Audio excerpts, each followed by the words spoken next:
Shuli Ren joins us here, our Bloomberg Opinion columnist. She actually thinks in her latest column that the priorities of Beijing are finally shifting from industrial upgrades to boosting domestic demand. Talk us through this. I think the sharp drop in home sales is perhaps freaking out even Beijing's top policymakers. I mean, let's just look at the numbers. At its 2021 peak, China registered over 16 trillion yuan of home sales.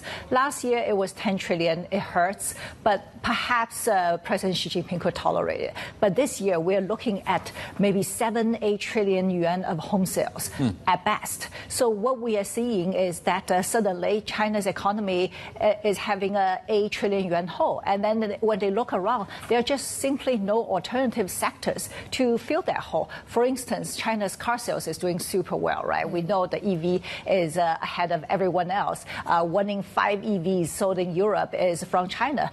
But even that, auto sales is just about 5 trillion yuan. It's not big enough to fill. China basically has to come up with a second auto industry to fill the drop in home sales. And there's just none. So I think they're freaked out about that. What is still needed to boost that domestic demand, though?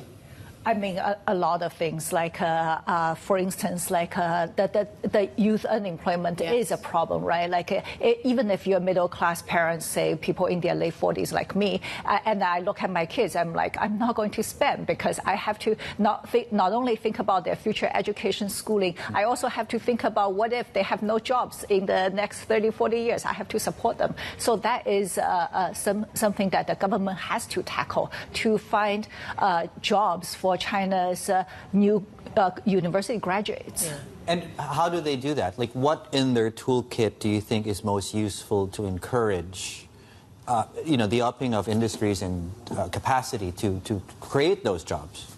Definitely not in the industrial sector. Young Chinese do not want to go work in factories. Yeah. They want to work in offices. Perhaps we have to talk about consumer tech again, right? We have to talk about services sector, media companies, maybe a little bit of high-end tourism, but not the low-end, tour guide kind of a tourism. Yeah. So it is a tough task, but not in the industrial sector.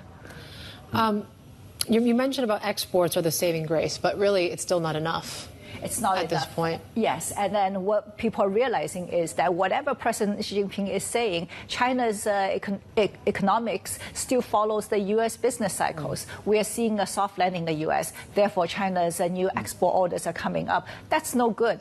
That's why I think it's very, very important for China to have a big consumer society. Without a strong consumer base, China can never be the superpower he wants to be.